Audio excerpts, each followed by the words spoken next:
저는 앵글러 모멘텀을 시작했는데 이게 저는 좀 성격이 하나하나 내 손으로 다 의도를 해가지고 돼야 좀 있는 성격 의심이 많아가지고 책을 잘 안 믿어요. 책에 관련 하기도 하고 해야 좀 되는 성격이라서 사실 모든 이퀘션을 풀고 그거를 여러분들한테 알려줘야 좋은데 이 수업의 성격은 그런 건 또 아니기 때문에 그게 되고 있는데 아마 물리학과 쪽으로 좀 물리학과가 좀 성격이 맞는 학생들은 저랑 비슷한 성격이 학생들이 많이 있을 거예요. 그래서 이퀘이션의 솔루션이 이거다라고 했을 때 안 믿기면은 아니면은 좀 부대끼면은 직접 이퀘이션 한번 풀어보면 좋은데 워낙에 다들 바쁘니까 그렇게까지 다 할 수는 없을 것 같고 그런 상황인 것 같습니다. 저번 시간에 했었던 것 중에 제일 중요한 거가 뭘까 생각을 해보면 제 생각에는 의외로 쓱 하고 넘어갔었던 이거 A와 B가 커밋하면 A와 B가 공유하는 아이덴티티 세트가 있다.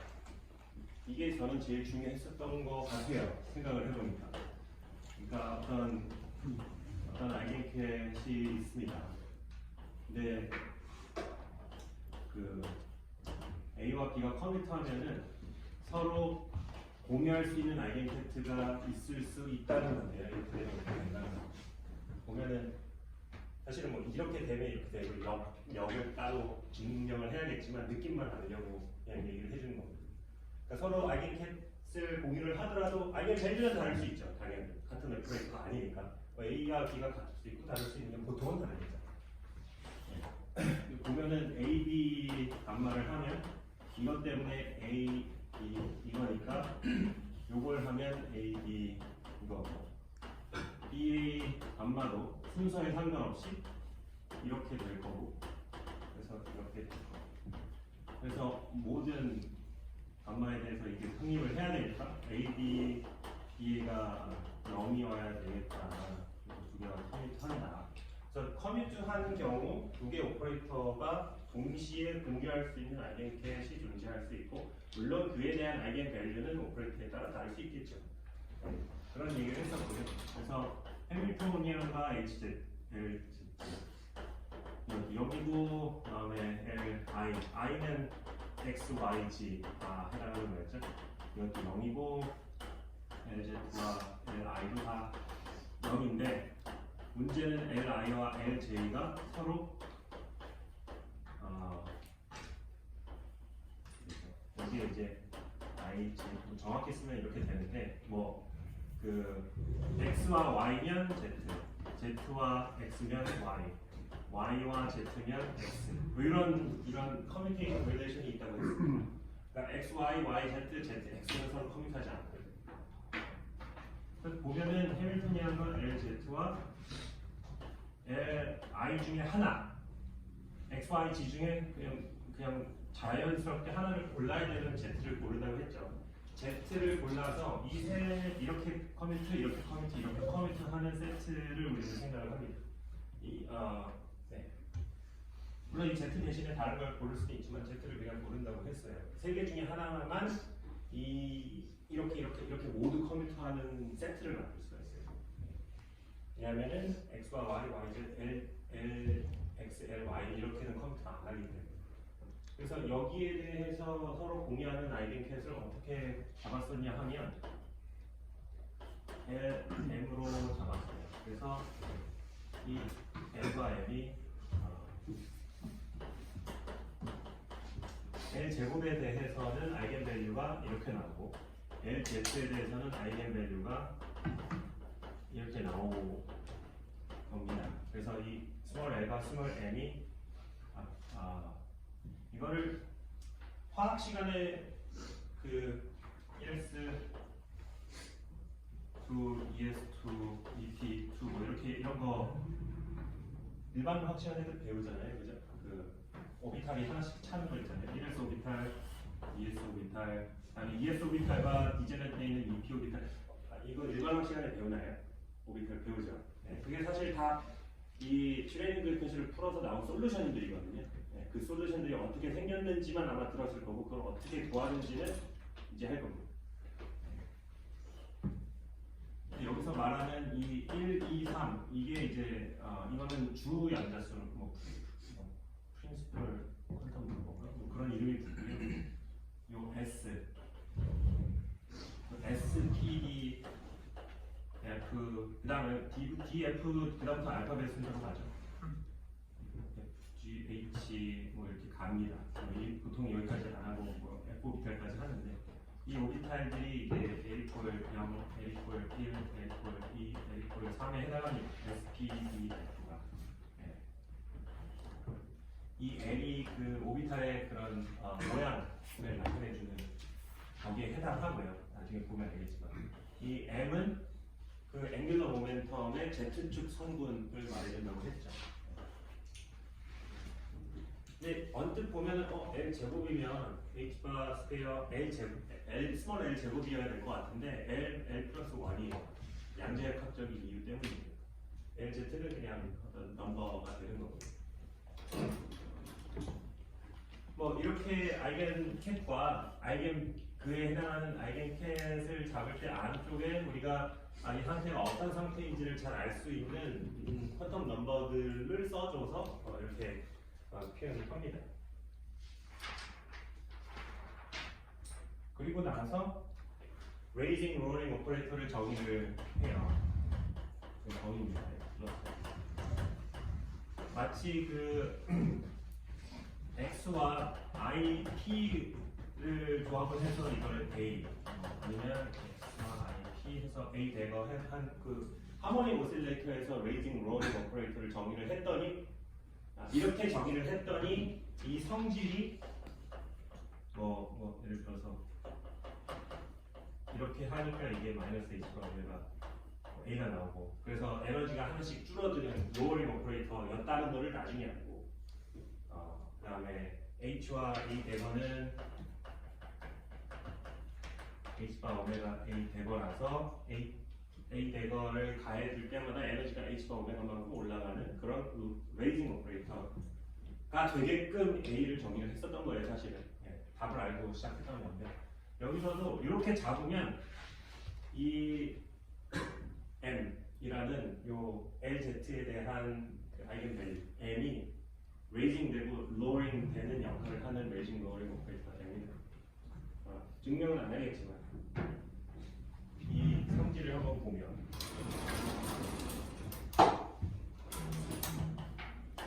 중요한 것만 보면 결국에는 LZ에 대해서 이 커뮤니케이션 릴레이션이 어떻게 되느냐는 거예요.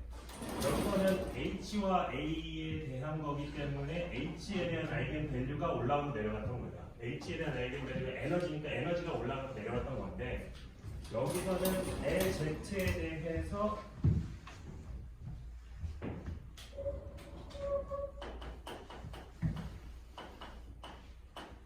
이런 성질을 이렇게 되거든요. 증명 안 하겠습니다. 이거 보면은 L 플러스 마이너스인데 LX, LY 오면 Z와 X, Z와 Y의 커뮤니케이션 릴레이션을 가지고 하면 어떻게 나오겠죠? 네. 이렇게 되면 이게 무슨 뜻이냐 하면 LZ의 아이겐 밸류가 플러스 마이너스에 따라서 H바만큼 올라갔다 내려갔다 한다는 얘기입니다. 즉, 요 H바 M이라는 밸류가 H바 N 플러스 1으로 올라가기도 하고 H바 N 마이너스 1으로 내려가기도 하고 한다는 얘기예요. 그런데 증명은 안 하겠지만 이거는 0입니다. 즉 L 값은 안 바뀝니다. L은 안 바뀌어요. 근데 M은 올라갔다가 내려갔다가 한다는 얘기입니다. 그죠?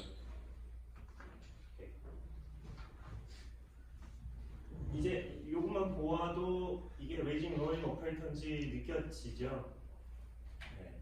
그래야 됩니다. 그 정도만 되면 될 것 같고요. 우리가 LM, LI 제곱에 대한 expectation value를 구한다고 했을 때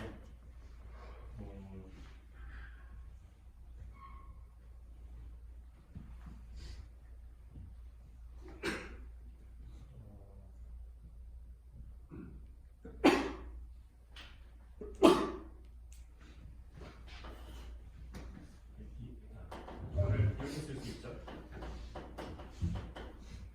li 오퍼레이터를 여기다 가한 거랑 li 오퍼레이터를 여기다 가한 거에 이너 프로덕트를 생각할 수 있죠. 왜냐하면 li는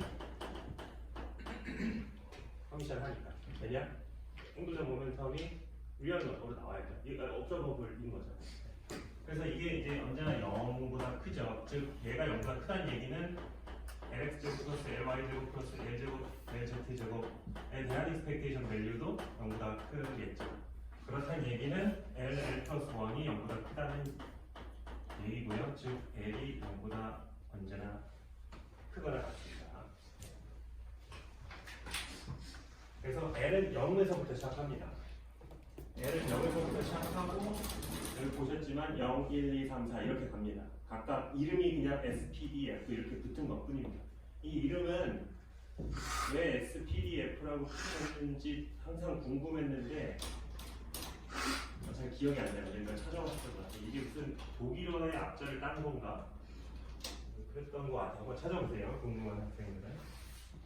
잘 기억이 안 나네요. 그랬고요. 그리고 증명은 안 하겠지만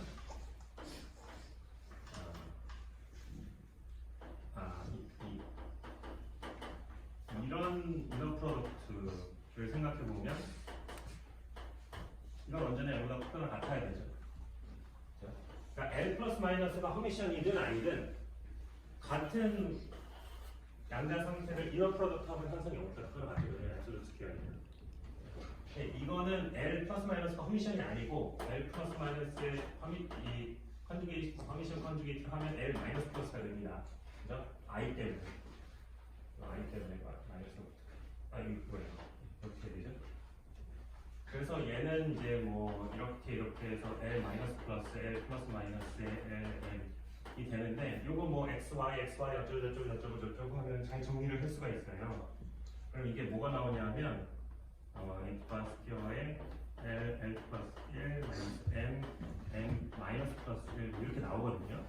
이게 0보다 크거나 같기 때문에 그리고 L은 0보다 크거나 같기 때문에 결론적으로 M이 마이너스 L부터 L 사이에 있어야 된다는 결론이 나옵니다. 그래서 M은 마이너스 1에서 플러스 L, 마이너스 L에서 플러스 L까지의 값을 가질 수가 있어요. 그리고 M은 인테저만큼 올라갔다 내려갔다 할 수가 있습니다. 이 웨이징 로어링 오퍼레이터가 1부만큼 올렸다 내렸다 하잖아요. 예를 들어서 L 이퀄 0일 때 보통 말하는 S 오비탈이죠. M은 0일 수밖에 없고요. L 이퀄 1일 때 P 오비탈이죠. 얘는 M이 마이너스 1, 0, 1일 수 있습니다. L 이퀄 2 D 오비탈일 때 얘는 마이너스 2, 마이너스 1, 0, 1, 2가 될 수가 있어요. 아까도 얘기했지만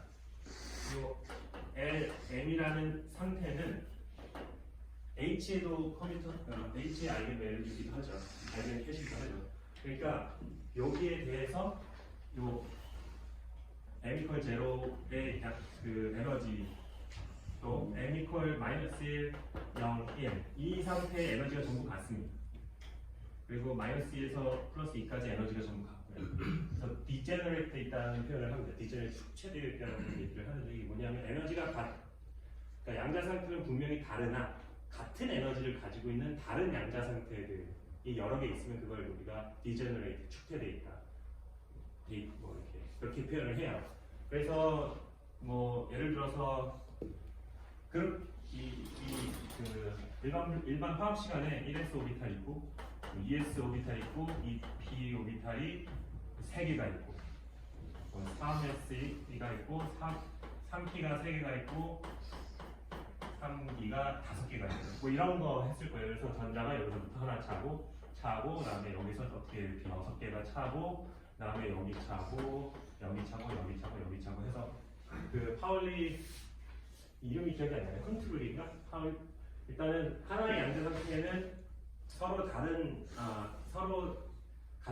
같은 양자 상태에는 2개 이상의 전자가 오키파이를 할 수 없다 이런 거 배웠었죠. 이게 파울리의 베타월인데 그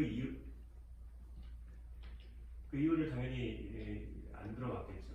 왜냐하면 양자역학적인 스핀을 이해를 해야 사실 알 수 있는 거죠. 어쨌든 여기서 표현하는 이게 이미 스핀을 얘기를 하고 있습니다. 스핀업 전자와 스핀 다운 전자는 하나의 양자 상태를 억파를 할 수 있어요. 왜냐하면 스핀업과 스핀 다운은 서로 다른 양자 상태이기 때문에. 네. 그러니까 1s 오비탈, 오비탈이라는 뜻이 뭐냐면 궤도죠. 왜 오비탈이라고 할까? 저는 화학과로 입학했었다고 제가 얘기했었잖아요. 그냥 뭐 그러니까 그런가 보다. SPD 뭐 그런가 보다. 안에서부터 차는 건 이해가 되는데 왜 ES부터 차고 EP가 차나 뭐 이런 것들. 그리고 어떤 경우에는 EP 안에 세 개의 양자 상태가 축제되어 있다고 그러는데 이게 또 갈라져가지고 안에서부터 차고 막 이런 거 있어요. 막 그래가지고 세 개의 디젤 때 있는 EP 오비탈이 있을 때 전자가 이렇게 차고 두 번째는 여기 차는 게 아니고 여기 차고 그 다음 여기 찬 다음에 그 다음 여기 차고 여기 차고 여기 찬다고 배웠죠? 네. 왜? 이거 양자역 속도를 풀어야 알 수가 있습니다. 네. 여기서 간지러움을 느끼는 학생들은 물리과로 오는 게 맞고요. 아이고 그렇게까지 하나 분자도 해야 되고 고분자도 해야 되는데 할 게 많은데 뭐 이걸 따질 시간이 어디 있어? 라고 하시면 이제 화학이나 이제 그쪽으로 가시는 게 맞아요. 저는 이게 이거 왜 그렇지? 근데 이거를 이해하려면 사실은 물리 양자 1, 2까지 다 들어야 할 수가 있어요. 어쨌든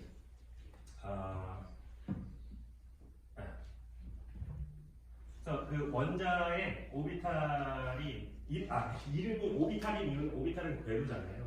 전자의 리얼 스페이스에서 운동을 기술을 하는 겁니다.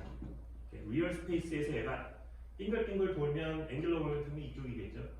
앵귤러 모멘텀을 얘기하는 것 자체가 이미 리얼 스페이스에서 모션을 생각하고 있는 거예요. 그래서 그런 앵귤러 모멘텀에 그러니까 모션에 의해서 생긴 앵귤러 모멘텀 때문에 생긴 이 스몰 l과 스몰 m들로 여러분들이 양자 상태를 기술했다. 그걸 그래서 우리가 오비탈이라고 표현을 하는 거고요. 그 오비탈 안에 스핀업과 스핀 다운이 들어가는 거는 이제는 오비탈이 아닙니다. 그냥 스핀입니다. 스핀은 자체적으로 이제 움직이는 거잖아요. 리얼 스페이스에서 오해하면 안 되는 게 전자가 진짜 지 혼자 돌고 있지 않습니다. 그나마 우리가 일상적으로 그나마 근접하게 이해할 수 있는 개념이 자체적으로 돈다는 그 스핀이기 때문에 이걸 스핀이라고 하지 엄밀하게 말하면 퀀텀 스핀이라고 불러야 돼요. 그 스핀은 우리가 생각하는 행위의 스핀과 전혀 다르지 않죠. 꽤 다른 어떤 비슷한 느낌은 있지만 완전히 다른 오브젝트입니다.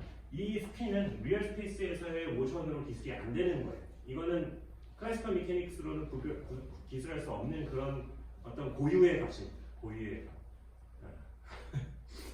눈에 보이지도 않고 기술할 수도 없는 그런 거예요. 근데 그게 있다는 걸 믿을 수밖에 없는 실험이 있기 때문에 어쩔 수 없이 믿을 수밖에 없고요. 그거의 존재로 예상하는 모든 실험 결과들이 잘 예측이 되기 때문에 그냥 믿을 수밖에 없어요. 그래서 오비털이 있고요, 핀이 있는 겁니다. 그래서 전자는 이 두 가지로 기술이 됩니다. 요 스테이트들은 오비털 스테이트고요. 그 스테이트 안에 어떤 스핀을 가지고 있는 전자들이 차곡차곡 차는지를 말하는 건데요. 왜 P는 3개고 D는 5개가 축해되어 있느냐? 여기서 나온 거예요. 여기서 나온 거고, 여기서 나온 거, 여기서 나온 거예요. 이렇게 해서 해야 돼. 사실 이것도 엄밀하진 않아요. 왜 정수로 돼야 되는가, 뭐 이런 것들. L이 왜 정수여야 되죠? 0보다 크거나 같다고 했는데 2분의 1이면 안 되나요? 됩니다. 2분의 3이면 안 되나요? 돼요. 3분의 7이면 안 되나요? 돼요. 그런 앵귤러 모멘텀을 가지는 양자 상태가 잘 있나? 잘 모르겠어요. 근데 이론적으로 불가능한 값들은 아닙니다. 이게 꼭 정수일 필요는 없어요. 앵귤러 모멘텀이 정수일 필요는 없어요.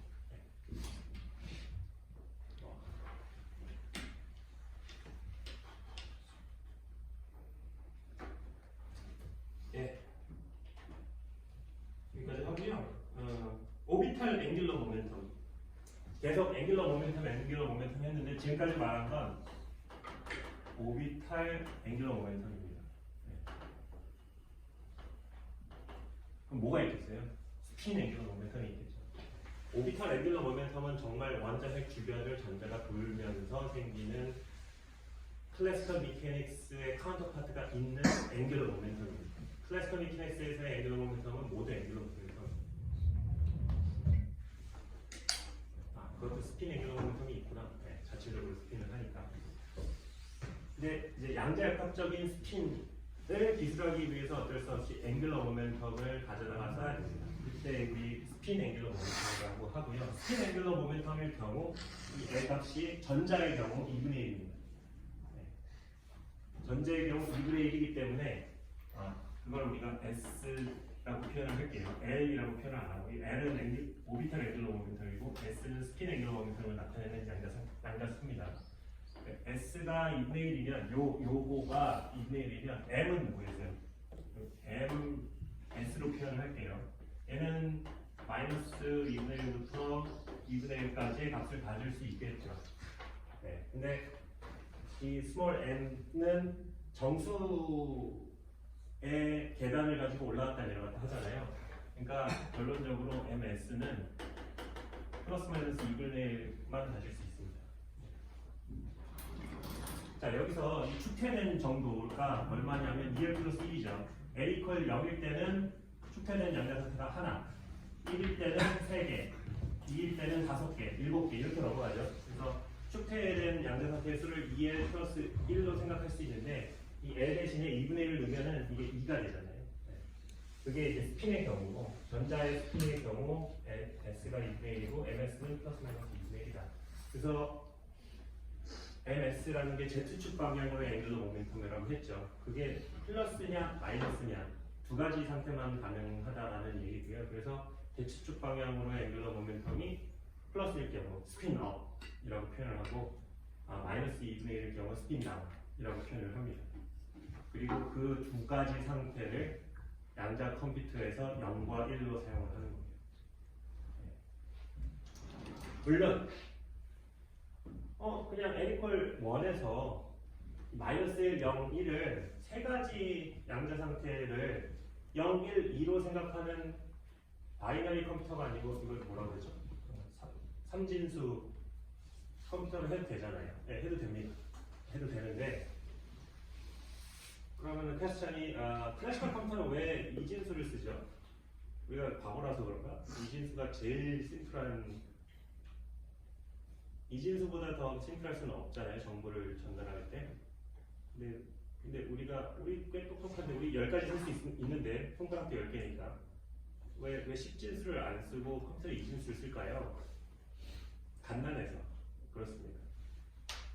그러니까 컴퓨터를 가지고 복잡한 걸 해나가야 되는데 컴퓨터 자체가 최대한 간단해야 그걸 가지고 툴킷을 개발하고 그 툴킷으로 툴킷을 개발하고 그 툴킷으로 툴킷을 개발하는 이런 작업들이 수월하게 진행될 수 있기 때문에 아마도 바이너리로 간 것 같아요. 같은 이유로 양자 상태도 꼭 0과 1, 스핀업과 다운을 양자 컴퓨터의 그런 퀀텀 비트로 생각을 할 필요는 없어요. 퀀텀 3진수, 퀀텀 4진수를 생각해도 되고 실제 그렇게 해서 양자 컴퓨터를 만드는 사람도 있는데 근데 이제 그게 그 비트가 예를 들어서 컴퓨터 같은 경우에는 그 비트가 엄청나게 많아지죠. 킬로바이트, 메가바이트, 기가바이트, 테라바이트, 엑사바이트 넘어가잖아요. 그렇게 큰 스케일로 가버리면은 바이너리가 아닌 이상 굉장히 익스포넨셜하게 그 프로그래밍이라든지 아키텍처를 만드는 게 굉장히 어렵다고 해요. 그나마 바이너리로 해야 핸들할 수 있는 그런 복잡도를 가지고 있기 때문에 양자 컴퓨터도 마찬가지로 여러 개의 양자 상태를 0, 1, 2, 3, 4 이런 비트로 정의를 해가지고 만들 수도 있지만 0과 1 딱 두 가지 양자 상태만 가지고 사람들이 연구를 합니다. 그래서 그 두 가지 양자 상태를 가장 쉽게 표현할 수 있는 시스템이 스핀 업 다운입니다. 그래서 스핀 업 다운에 대해서 잘 이해를 해야 그 뒤에 양자 컴퓨터에 대해서 얘기를 할 때 좀 이해가 될 거고요. 스핀 업 다운을 얘기하면 스핀에 대해서 얘기를 해야 되잖아요. 그게 스핀 앵글러 모멘텀이잖아요. 앵글러 모멘텀에서 얘기를 해야 되잖아요. 오비탈 앵글러 모멘텀에서 얘기를 했어야 됐고 그래서 L에 대해서 얘기를 했어야 됐어요. 이런 것들을 했습니다. 이게 제가 생각했을 때 미니멈이에요. 네.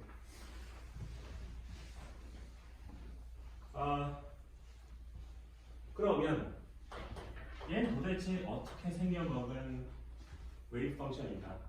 이게 궁금하기 시작합니다. 우리 아이겐캣이 이렇게 있을 때, 아이겐캣이 그냥 캣 스페이스가 있을 때, 이거가 정말 리얼 스페이스에서 어떤 모양을 가지는지 알려면 이렇게 하면 된다고 했죠. 네. 좌표가 결정이 돼서 그걸 이렇게 하면은 정말 그 좌표계에서 어떤 웨이브 펑션의 모양을 갖는지를 알 수 있다. 이거 여러분들 1에서 오비탈 어떻게 생겼는지 이미 알고 있죠. 구름처럼 생겼죠. 그리고 이 피오비탈은 아연처럼 생겼고, 뭐 이건 네이클로버처럼 생겼다고 배웠습니다. 네. 근데 왜인지는 안 배웠죠. 이거를 해야 알 수가 있는 거였어요. 어떻게 하냐면, 일단 우리가 염두에 두고 있는 거는 원자 상태를 염두에 두고 있기 때문에 원자 핵이 있고 거기서부터 거리 R만큼 떨어진 곳에 있는 전자가 느끼는 포텐셜은 마이너스 R분의 1에 비례하는 어떤 포텐셜을 갖는다. 딱 센트럴 포텐셜을 갖는 거죠. 딱 거리에만 헤드를 가지고 이게 북쪽으로 있든 남쪽으로 있든 뭐 동서쪽으로 북서쪽으로 있든 상관없이 거리에 딱만 디펜드하는 포텐셜을 갖기 때문에 여기서 우리는 앵귤러 모멘텀을 이 컨저브 된다는 걸 그냥 알 수 있고요. 그 앵귤러 모멘텀이 좋은 양자 상태를 기술할 수 있다라는 걸 알 수 있기 때문에 저 지금까지 말했던 이 LM이라는 이 양자 상태를 좋은 캣으로 쓸 수 있겠다라는 걸 바로 알 수 있죠. 그래서 저걸 씁니다. LM이라는 걸 쓰고 그래서 SPD 오비탈이라는 거를 원자를 기술할 때 쓰게 되는 거죠. 그 이유는 다시 말해서 쿨럼 포텐셜이 센트럴 포텐셜이기 때문이었어요. 이유는 사실 거기서부터 시작하는 건데 다행입니다. 이게 이제 그렇지 않으면은 또 타임이 너무 오죠. 이게 이제 근데 이제 여기서의 자연스러운 코디네이트는 XYZ가 아니고 R세타파이예요. 스피리컬 코디네이트입니다.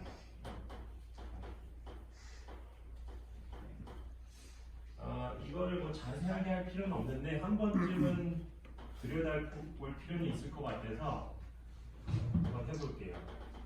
여기 얘기했지만 요 XYZ 카르테시안 코디네이트 3차원에서 어떤 점이 있을 때 얘를 이제 XY 평면으로 프로젝션 시킨 이 포인트가 XY 이루는 각을 세파이 그 다음에 이 상태와 Z축이 이루는 각도를 세타 그 다음에 이 거리를 R이라고 하는 그런 스피리컬 코디네이션입니다.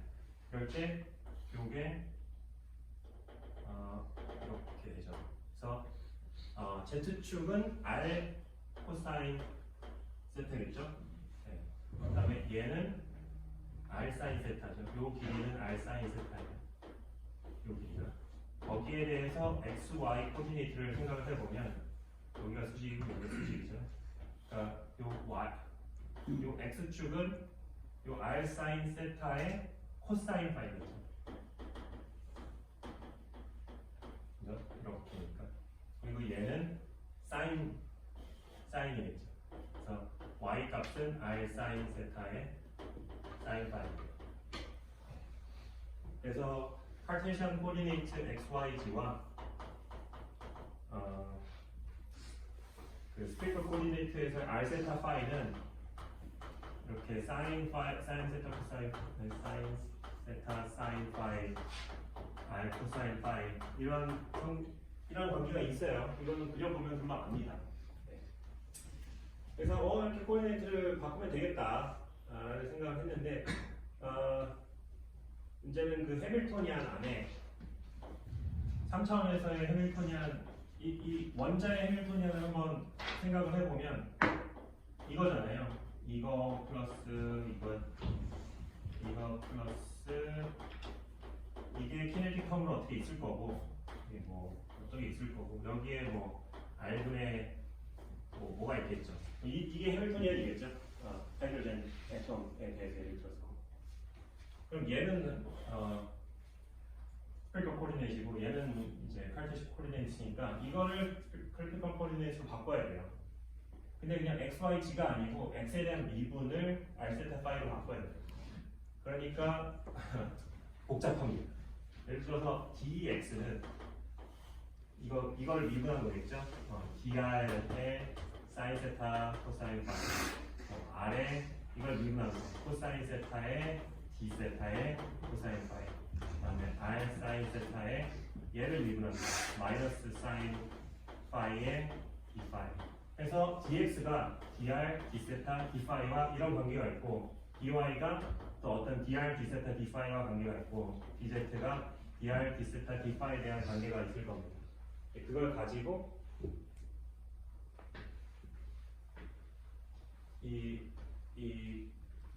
이런 미분 꼴을 다 스페이커 코디네이트로 바꿀 수가 있습니다. 그래서 어떻게 하는지는 노트에 다 있고요. 이게 수리분리 시간에 다 이런 거를 하겠죠. 아마도 이런 어마어마한 작업을 당연히 할 수 없고요. 이런 일련의 과정, 이런 관계를 통해서 이렇게 미분꼴을 통해서 이걸 막 이제 dx, dy, dr, d 세타, d 파이에 대한 관계로 나타내주면 dr, d 세타, d 파이를 dx, dy, dg의 컴비네이션으로 바꿀 수도 있고 그렇습니다. 그런 것들을 해주고요. 결론적으로는 우리가 알고 싶은 건 이거잖아요. 그러니까 저걸 알기 위해서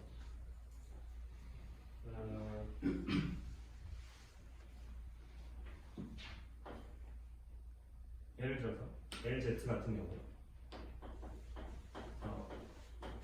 이거는 컨텐션 코디네이트로 간단하게 표현이 되죠. 간단하게 표현이 되는데 이제 이거를 R세타 파일로 바꿔야 된다는 얘기입니다. 바꾸면 어떤 모양이 되냐면 놀랍게도 되게 간단하게 나와요.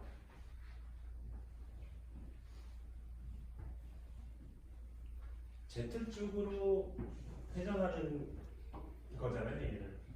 Z축으로 회전한다는 얘기는 파이가 계속 늘어난다는 얘기죠. 파이로 Z축으로의 회전이 잘 기술이 되죠. 그래서 그냥 파이에 대한 미분으로 간단하게 나옵니다. 그런 의미가 있고요. 여기서 1이 넘어가는 거를 이걸 이용해서 하려면은 뭐 1시간 정도면은 충분히 할 수 있을 거예요.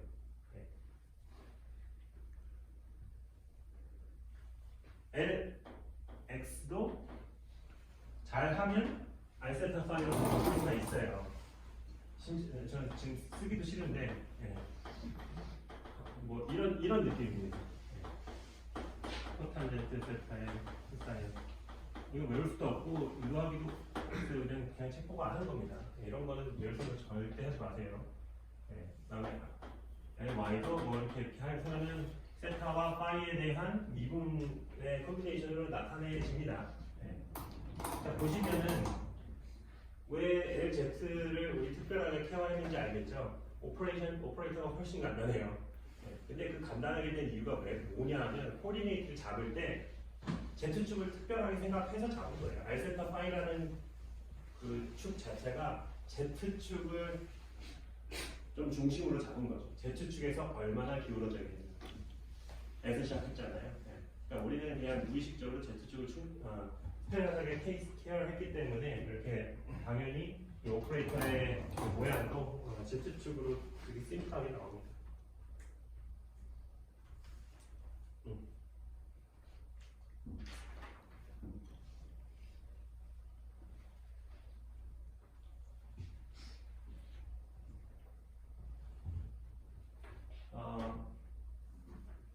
그래서 이걸 한번 생각해 보죠.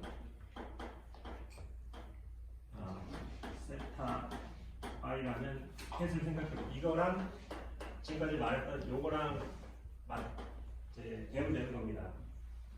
그거는 파티션 코디네이트의 그 포지션에 양자 상태가 있는 그런 어떤 아이겐 캣을 말하는 거고요. 얘는 세타와 파이라는 방향의 양자 상태가 있는 그 상황을 표현해주는 cat 스테이트입니다. 그렇죠? 거기에 예를 들어서 이걸 한번 생각해 줘 보면 얘는 뭐예요? 그냥 H가 M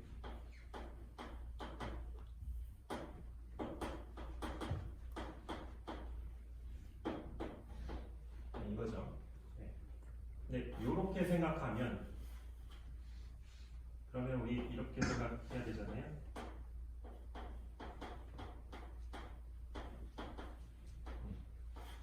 얘를 생각해 보면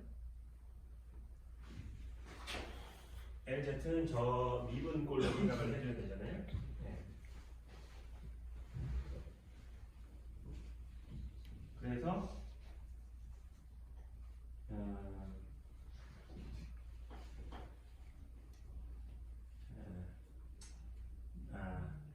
유도하지 않겠습니다. 네. 노트에 보면은 그냥 미분의 의미를 그냥 적용을 해가지고 하면은 이게 어떤 의미냐 하면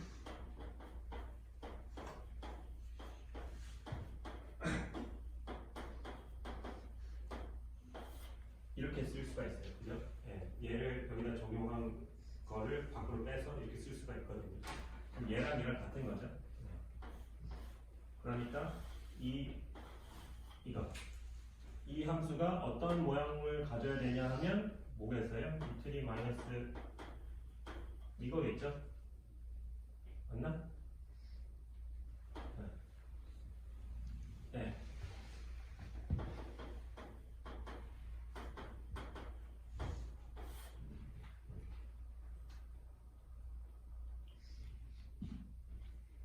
뭐 엄밀하게 말하면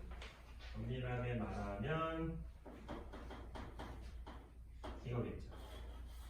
자, 그러니까 파이에 대해서 미분했을 때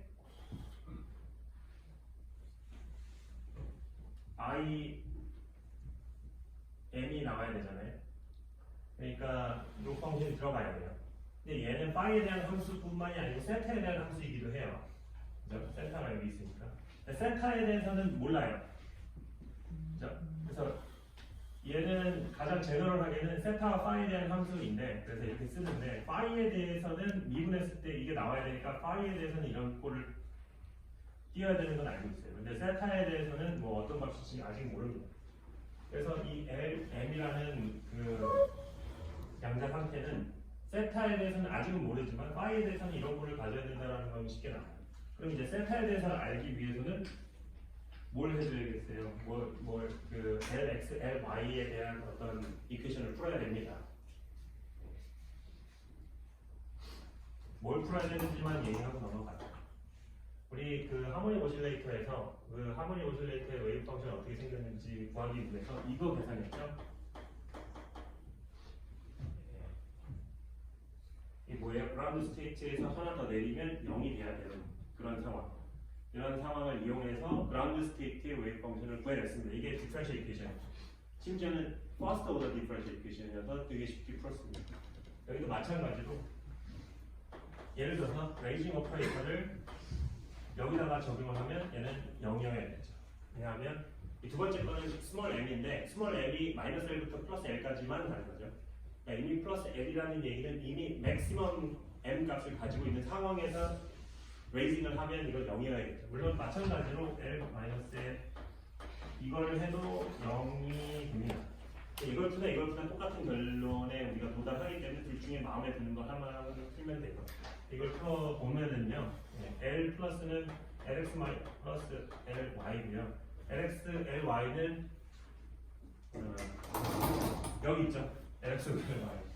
LX, LY라는 오퍼레이터를 세타 파이에 대한 미분 방정식으로 미분 오퍼레이터죠. 그 미분 오퍼레이터를 했을 때 0이 나오는 이 펑션을 풀면 됩니다. 1차 미분 방정식으로 나와요. 세타 파이에 대한 투 베리어블에 대한 미분 방정식이 나오는데 그걸 풀면 f 세타를 구할 수 있는 겁니다. 그렇게 해서 구하면 되는데요. 요거를 우리가 조금 이렇게 써요. 우리 이거는 푸사이의 x라고 표현을 했잖아요. 푸사이를 썼잖아요. 요 경우에는 y라는 문자를 씁니다. 보통 그래요.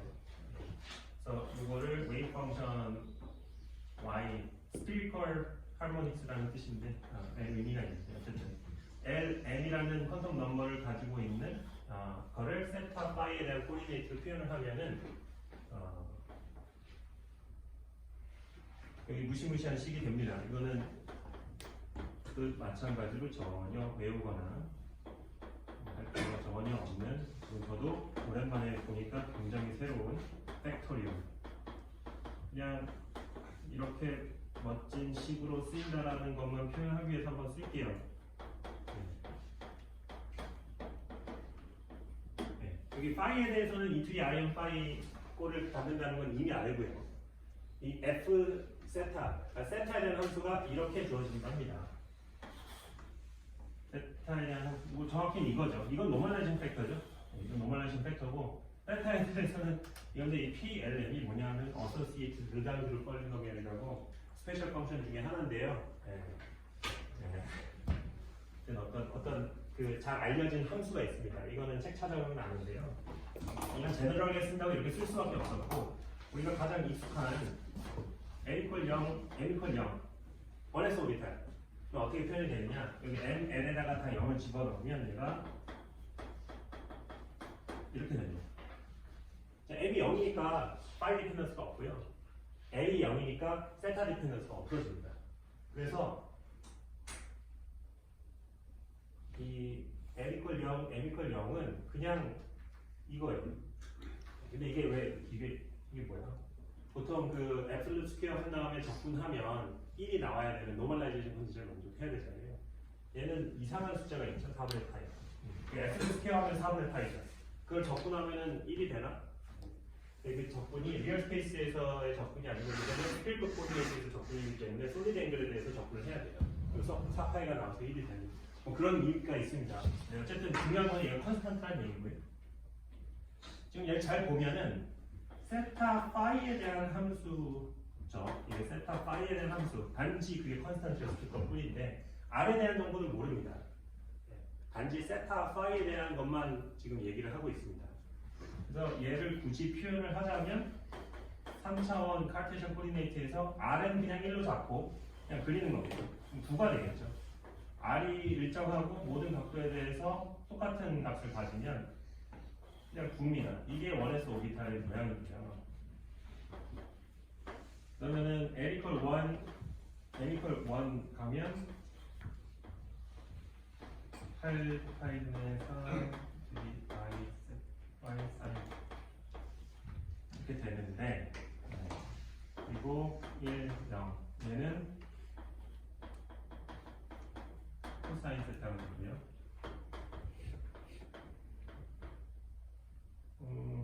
마이너스를 여기다가 안 했는데, 플러스 마이너스 1은 아마 여기가 플러스 마이너스 1이겠죠? 왜냐하면 m이 플러스 마이너스 1이니까. 즉 m이 0이고 n이 플러스 마이너스 1이면 이 르장드르 폴리노미얼이 사인 세타가 되는데, 어쨌든 이런 모양을 가집니다. 이게 이제 p 오비탈의 모양을 말해주는 건데요. 얘만 보죠. 코사인 세타 이거 어떻게 그려야 되지? 코사인 세타는 세타가 0일 때 맥시멈이고 파이일 때 미니멈이죠. 플러스 1 마이너스 1. 세타가 0일 때는 북쪽을 향하고 되죠. Z축 방향. 그리고 세타가 가장 파이일 때 이 값이 마이너스 1이 됩니다. 파이일 때는 마이너스 Z 방향을 가지죠. 그리고 얘가 90도이면 0이죠. 마이너스 90도도 0이고. 그러니까 이 방향으로는 0이고 저 방향으로도 0입니다. 그래서 얘가 아래 모양이 나옵니다.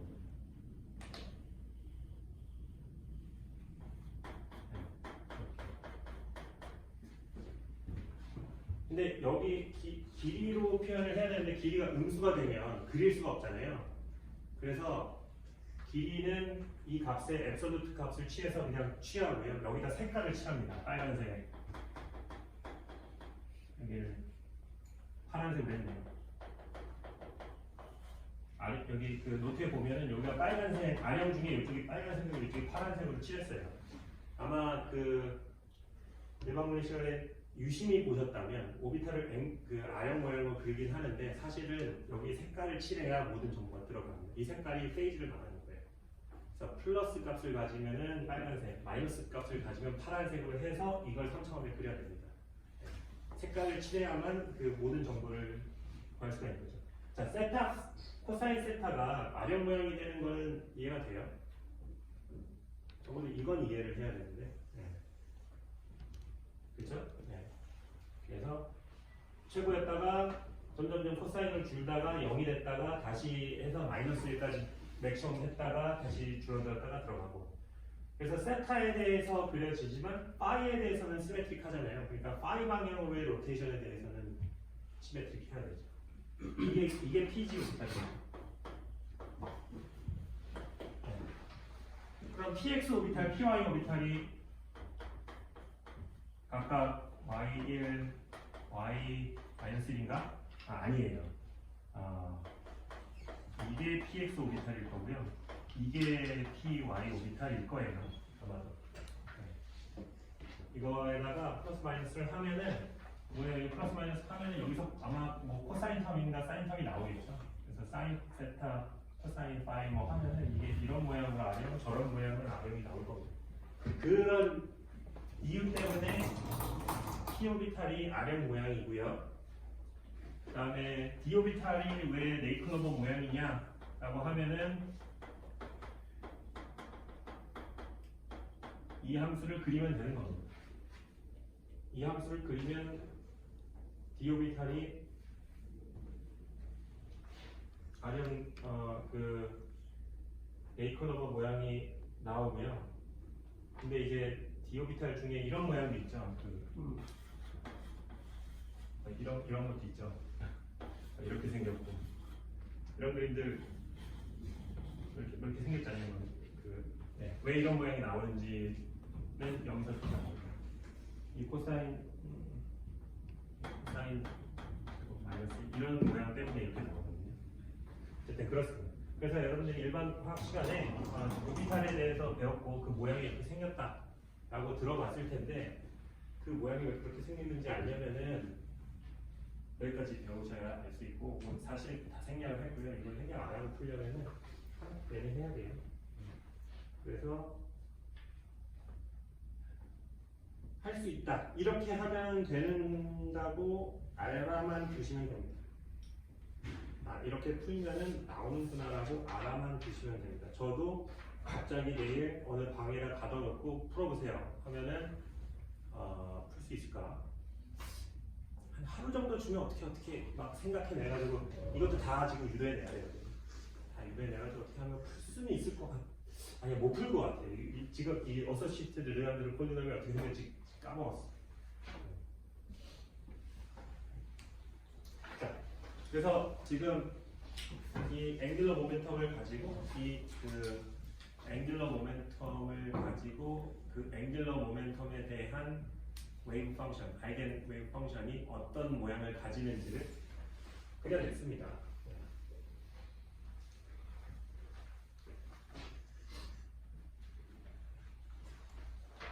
근데 사실 이거는 보통 물리학에서는 이제부터 이제 원자로 들어가는, 이제 피지컬한 좀 재밌는 걸로 들어가는데 그 양자 원에서는 이거는 이제 간단하게 하고 넘어가야 될 것 같아요.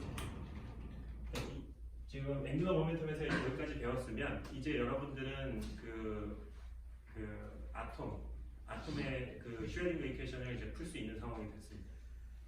그래서 슈레딩거 이퀘이션을 여기 있었죠? 해밀턴이안 여기 있었죠? 여기 있었죠. 네. 이건데요. 이 키네틱 턱을 R 세타 파이 코디네이트로 바꾸면 어떤 모양이 되냐 하면 요걸 이렇게 표현을 하죠. 네. 요거 제곱 플러스 요거 제곱 플러스 z의 제곱 이걸 하면 이렇게 표현을 하죠. 이거를 R 세타 파이로 바꾸면 이거 플러스 이 R 플러스 I 이렇게 됩니다. L 스퀘어가 그냥 해밀턴이안에 들어가요. 자연스럽게. 코디네이트를 바꾸면 그렇게 됩니다. L 스퀘어를 R 세타 파이로 우리가 표현할 수 있을 거잖아요. 하진 않았지만. 이걸 제곱하고 이걸 제곱하고 이걸 제곱한 다음에 다 더하면 되는데 그게 이 안에 그냥 있습니다. 이렇게. 그러면 웨이브 이퀘이션이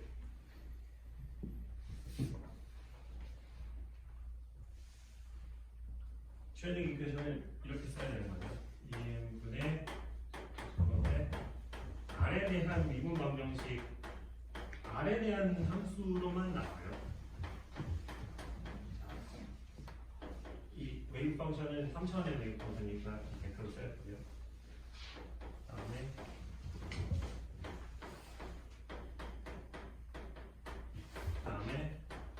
포텐셜도 r에 대한 함수고요. 자, 이게 슈레딩 이퀘이션. 이걸 풀어야 되는데.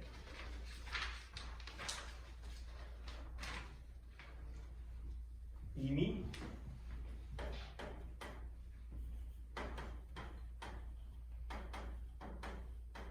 이거는 h바의 l 플러스 1 이렇게 된다는 걸 이미 알고 있죠. 예, 그리고 YLM도 어떻게 생겼는지 알고 있어요. 예, 다 풀었습니다.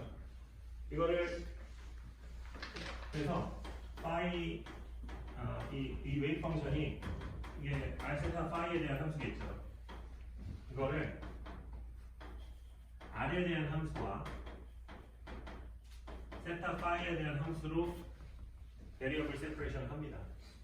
이거 이렇게 해놓고 이걸 여기다 두면 얘는 어차피 이 오퍼레이터가 R에 대해서만 적용이 되잖아요. 그러니까 R에 대해서 적용한 거에다가 YLM을 그냥 곱한 것 뿐이고요. 얘는 세타 파이에 대해서만 적용이 되잖아요. 그러니까 R은 그냥 있고 요 L 제곱의 YLM 요것만 생각해 주면 되는 거예요. 이거는 자연스럽게 H 제곱의 L 플러스 1 이렇게 되는 걸로 이미 풀린 거죠. 그 다음에 여기도 그냥 R의 YLM 이것도 R의 YLM 이렇게 되니까 YLM은 다 지울 수 있어요. 네. 그래서 large R 그러니까 R 디펜던스만 풀면 됩니다. 그 이퀘이션은 간단하죠. 네. R에 대해서만이니까 이제 편미분을 정미분으로 바꿔도 되죠.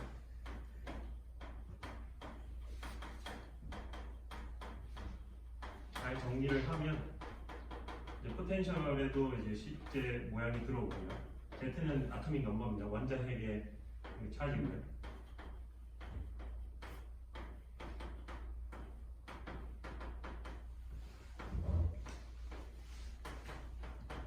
이런 미분 방정식으로 정리가 되겠죠? 예, 뭐 넘기고 저기 있는 거 다 가지고 오고 이걸로 나눠주고 그래서 2는 1, 2 오고 얘는 포텐셜은 1, 2 오고 얘는 1, 2 가고 하면은 R에 대해서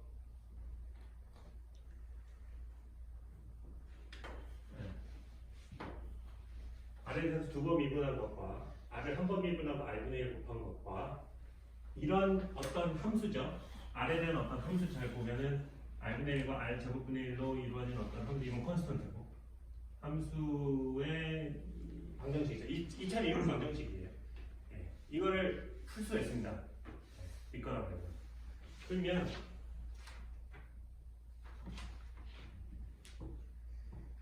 뭐 이것도 스페셜 펑션 형태로 나오는데요. 뭐 이런 식으로 쓸 수 있어요. 가전 제어를 안 해도 별 의미가 없으니까. 풀면 이때 이 퀀텀 넘버가 n이라는 퀀텀 넘버가 있고요. 그다음에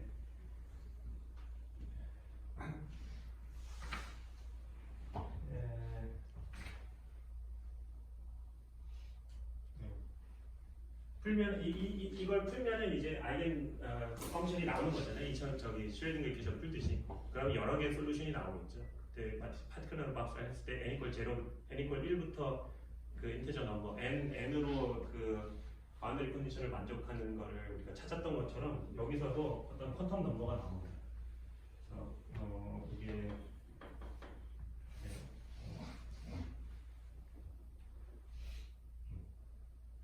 그러니까 n 이퀄 1일 때 가장 그라운드 스테이트일 때는 l이 0밖에 불가능합니다. 0만 가능합니다. 이게 바로 1s를 말해주는 거예요.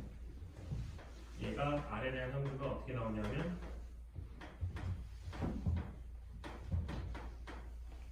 이렇게 나와요. r에서 멀어질수록 익스포넨셜하게 디케이한다. 그러니까 r에 대해서 이 r이라는 함수가 그냥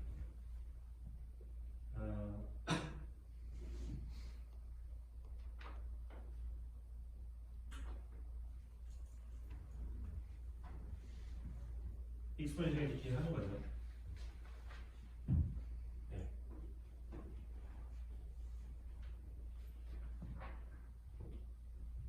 네, 그런 함수입니다.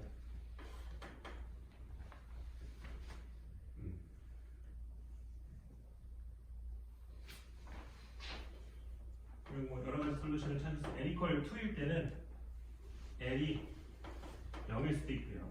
그러면 얘가 뭐 이런 모양이 되고요. 여기 있는 수식들 지금 받아 적을 이유가 사실은 전혀 없어요. 힘들게 받아 적지 마세요. 이거 네, 이렇게 함수가 나온다 뭐 네. 익스포넨셜하게 감소하는 거에 이런 팩터가 곱해지는 정도. 네, 이거 1도 가능합니다. 얘는 A0 R분의 메이저 뭐 이렇게 되고요. 함수들이 보면은 익스포넨셜 함수 앞에 어떤 R에 대한 폴리nomi이라는 함수로 나타내지는 어떤 이런 꼴입니다. 그래서 R이 무한대로 가면 0으로 갈 수밖에 없어요. 다행이죠. 그래야 되죠. 왜? 포텐셜이 무한대로 가면은 0으로 쓰려고 하니까.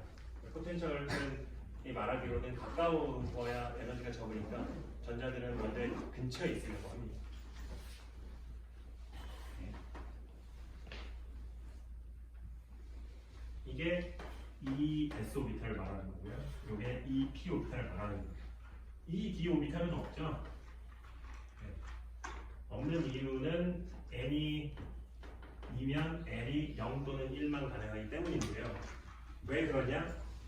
이 미분 방정식을 풀 때 그 조건이 만족해야만 솔루션이 있어서입니다. 네, 수학적으로는 그냥 그래요. 그러면은 정말 그런가요? 궁금하면 풀어보세요. 이 노트에는 제가 심지어 지워놨어요. 사실 그래서 풀 수는 없을 거예요. 근데 저기 교과서 과시어를 보면 풀 수는 있을 거예요. 네, 괜히 그런 짓은 하지 마세요. 나중에 어차피 할 거니까. 근데 1s 오비탈 그러면 정말 전자가 원자 핵 주변에 가장 많고 멀어지면 익스포넨셜이 줄어드는 건가? 이거 앱솔루트 스퀘어 하면은 프로바빌리티 아닌가요? 라고 생각할 수 있지만 하나 고려해야 될 건 뭐냐 하면 R 주변에 고려해야 될 건 뭐냐면 같은 이 R 예를 들어서 R이 1인 위치와 R이 2인 위치에 이 값이 같다고 봅시다. 그러면 R이 1인 위치에 전자가 더 많나요? R이 2인 위치에 전자가 더 많나요? 어디에 전자가 더 많을까요? 같을까요? R이 2인 위치에 더 많아요. 4배. 힌트를 주자면. 왜냐하면 얘가 말해주는 건 단위 볼륨당 전자가 있을 확률이고요. 실제 전자가 있는 공간 자체가 멀어질수록 많죠. 네. R이 1인 스피어의 표면은 파이 R 제곱이잖아요. 그 R이 2배가 되면 그 스피어의 표면이 4배가 되죠. 예. 그래서 정말 그 R equal something, R이 스몰 r일 때 전자가 얼마나 있는지를 알려면 그걸 제곱을 하고 R 제곱을 곱한 이 값을 봐야 돼요. 그래서 R이 0으로 갈 때 뭐 가장 많아진다고 하지만 R equal 0인데 볼륨이 0이기 때문에 이렇게 하면 얘가 어떤 모양이냐면 이런 모양을 가져요. 그래서 고를 때 가장 most probable한 전자가 여기에 존재하는 거죠. 그러니까 1s 오비탈을 그리면 핵이 있고 프로톤이 있고 전자가 주변에 이렇게 뿌옇게 이렇게 본다고 하는데 그때 잘 그려보면 여기를 좀 더 진하게 칠해야 되는 거죠. 여기 좀 더 진하게 칠하고 여기 좀 옅게 칠하고 여기 좀 옅게 칠하고 여기 좀 옅게 칠하고 해서 이 정도 되는데 여기가 어디예요?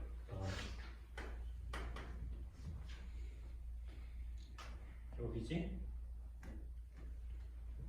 Z의 n제곱 a0래요. 그러니까 n 이퀄 1일 때는 z분의 a0. z는 원자핵의 차지라고 했고요. a0가 보어 레디어스라고 부릅니다. 얼마인지 잘 기억이 안 나는데 피커미터 되겠죠.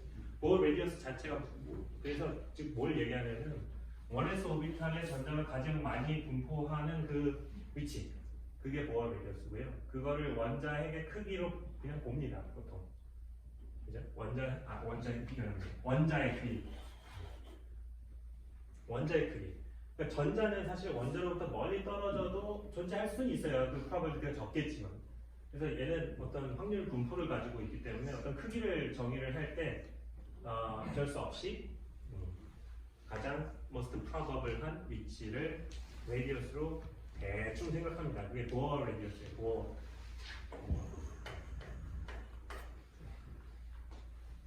이게 레디얼 펑션의 모양이고요. 여기에 YLM, 스피리컬 펑션을 곱해줘야 그게 이제 컴플리트한 3차원에서의 전자의 궤도가 됩니다. 그래서 이게 1s 오비탈이고 2s 오비탈은 여기에 이것도 뭐 이런 모양이겠죠? 대충 이런 모양일 거고 여기에 이제 Z축으로 Y축으로 이렇게 하는 TG, TS, TY 오비탈을 우리가 그릴 수 있을 거예요. 그리고 전자가 실제 저런 모양으로 존재합니다. 그래서 저게 언제 중요하냐면 원자 하나만 있을 때보다도 원자들이 이런 네트워크를 형성할 때 이게 뭐예요? 크리스탈이죠. 네. 크리스탈을 형성할 때 이 오비탈들이 이렇게 서로 연결될 수 있도록 전자들이 오비탈이 존재하면 이 오비탈과 이 오비탈이 이렇게 가까워서 서로 손을 맞잡고 이걸 코밸런트 본딩이라고 하죠. 화학 시간에 배웠을 겁니다. 뭐라고 하죠? 공유결합. 네, 공유결합. 그래서 오비탈의 전자 하나, 저쪽 오비탈의 전자 하나를 합치면 한 오비탈의 전자 두 개가 있으니까 이 몰레큘러 오비탈의 본딩 스테이트만 오키파를 하기 때문에 이제 에너지가 낮아져서 본딩이 일어나는 건데 뭐 그런 거 하려면 이제 그 내용은 이제 화학과 2학년 때 그 물리화학을 배우면은 이제 배우게 될 겁니다. 결합부터는 이제 그렇게 배울 거예요. 화학과 가서 이제 배우시면은 이런 것들을 배우기 시작하면서 이걸로 크리스탈을 만들 텐데 물리과는 한 개, 두 개 결합 그거는 화학과에서 하나 받고 우리는 10의 23승기의 결합을 합니다. 그래서 정말 고체 10의 23승기의 원자가 직각 모양으로 응집돼 있다든지 아니면은 직각 큐빅 모양으로 응집돼 있다든지 이럴 경우에 그 안에 있는 전자들이 어떤 식으로 결합되어 있는지를 슈레딩거 이퀘이션을 이용해서 풉니다. 네, 그걸 이제 3학년, 4학년 때 고체 물리를 배울 때 풀게 될 거예요. 네, 지금 제가 확신할 수 있는 거는 이렇게 오비탈 앵귤러 모멘텀 구하는 것보다 훨씬 쉬워요. 네, 전자들이 얘는 어려운 이유가 수식이 어려운 이유가 알세타 파일을 써야 되기 때문이에요. 네. 왜? 점으로 존재하니까. 근데 크리스탈은 XYZ로 이렇게 예쁜 크리스탈 모양을 가져요. 이렇게. 왜냐면은 클로즈 패킹을 해야 되잖아요. 클로즈 패킹을 하려면 XYZ 모양으로 피리딕 할 수밖에 없어요. 스피리컬 코디네이트에서 패킹이 안 돼요. 그죠? 구가 있고 그 주변을 구가 감싸고 이거는 클로즈 패킹이 안 됩니다. FCC, BCC 이런 거 심지어 그 과학 시간에 배우잖아요. 중고등학교 때 그 소금 결정 이런 거 할 때 그 큐빅 스트럭처 이미 배웠을 겁니다. 정방형 이런 거 그런 거 할 때 원자들이 사각형 모양으로 직사각형, 정사각형 모양으로 패킹을 하지 어떤 포인트를 중심으로 이렇게 감싸지 않거든요. 그래서 고체 풀 때는 그냥 카르테시안 코디네이트를 쓸 수가 있고요. 그래서 슈레딩거 캐시는 훨씬 쉬워요.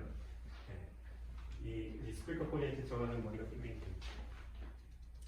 다 했네요. 그러면 그 아토미 오비탈까지 우리 다 끝났습니다. 다음 시간부터는 스핀에 대해서 얘기를 할 거예요. 그래서 앵귤러 모멘텀에 대해서 얘기를 했는데 사실 뭐 역학 시간이나 뭐 아니 역학 시간 아니라 안 배웠고 일반 물리 시간에 앵귤러 모멘텀에서 뭐 배웠을 거고 뭐 뭐냐 그 자전거 바퀴 뭐 돌려가지고 뭐 그 의자 위에 있으면 이렇게 하면 돌아가고 저렇게 하면 돌아가고 이런 거 배워서 이미 그것도 신기했잖아요.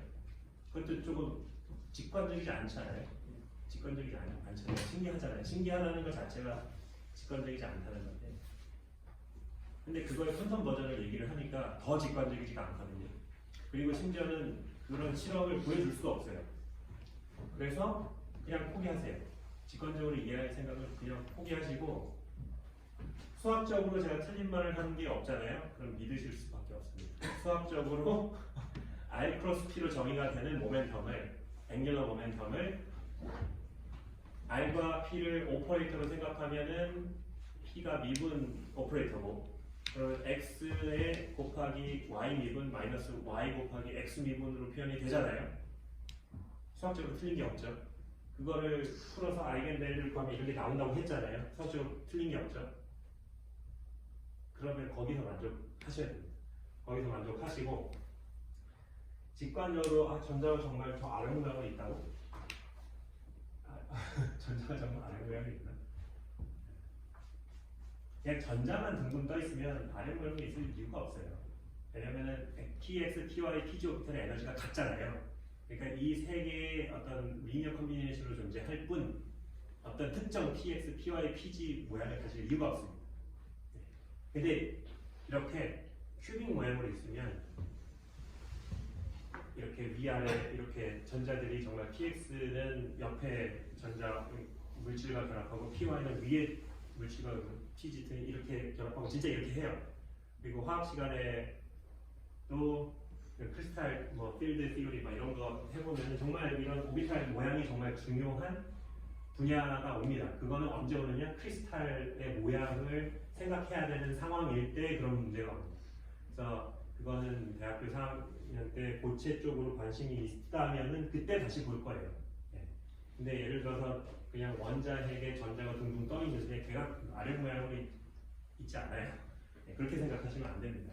이건 그냥 솔루션일 뿐 실제 양자 상태는 이 솔루션들의 리니어 컨비네이션으로 존재한다. 그게 어떤 포션으로 리니어 컨비네이션이 존재하느냐는 주변에 어떤 다른 물질들이 있느냐가 결정을 하는 것 뿐입니다. 그래서 원자의 오비탈 앵귤러 오비탈 웨이브 펑션까지 다 구했어요. 지금 YLN 구했고요. R 구했습니다. 이거 곱하면은 그냥 웨이브 펑션이 된다고 했고 이거를 구하는 거는 어떻게 하느냐? 아마 한 달만 지나도 다 까먹을 거예요. 근데 다시 노트를 보면은 이렇게 해서 갔었구나라는 거를 금세 리마인드 할 수 있을 정도로 이번 시간에 했었던 내용을 한 번만 이해를 하면은 됩니다. 그럼 여러분들 뇌에 패스가 한번 형성이 됐을 거고 나중에 비슷한 자극이 왔을 때 그걸 빠르게 회복하겠죠. 그게 뉴럴 네트워크잖아요. 우리는 그렇게 작동한다고 지금 생각하고 있습니다. 그래서 한번 이거를 그냥 이해했다면은 다음에 봤을 때는 훨씬 더 쉽게 이해를 할 수 있을 겁니다. 그 정도면 충분해요. 저도 이거는 노트를 보지 않고서는 유도를 할 수가 없고요. 다시 거슬러 올라가면은 앵귤러 모멘텀 오퍼레이터의 커뮤테이션 릴레이션에서 시작을 했어요. 커뮤테이션 릴레이션이 그 정도로 중요합니다. 그러니까 X와 P의 커뮤테이션 릴레이션을 통해서 A와 A 대구의 커뮤테이션 릴레이션으로 에너지 스펙트럼이 이퀴디스턴트한 하모닉 오실레이터에서 갖는다는 걸 가졌고 그걸로 그라운드 스테이 웨이브 펑션을 구했어요. 쉽게. 마찬가지로 여기서도 LZ, M, 스몰 m에 대한 raising, lowering operator를 정의를 했고 거기에 대해서 commutation relation을 정의를 해서 이걸 풀어서 그래서 이 이퀘이션을 풀어가지고 이걸 구한 겁니다. 하모닉 오실레이션 풀었던 거랑 비슷하게 이걸 풀어서 푼 거예요. 이걸 풀지 않고 그냥 풀면 엄청나게 어렵습니다. 네, 마치 하모닉 오실레이션을 그냥 2차 유인 방식으로 풀었을 경우 이런 것처럼. 네. 자, 그래서 어떻게 우겨 예, 앵글러 모멘텀까지 한 게 아니고 심지어는 아토믹 오비탈까지 다 풀었어요. 네. 그래서 이제 그 입문이니까 한번 풀어봤다는 게 굉장히 중요하거든요. 그럼 자신감이 좀 붙었을 테니까 내년에 양자원 들을 때 조금 더 자신감 있게 들을 수 있지 않을까 그런 생각이 들고요.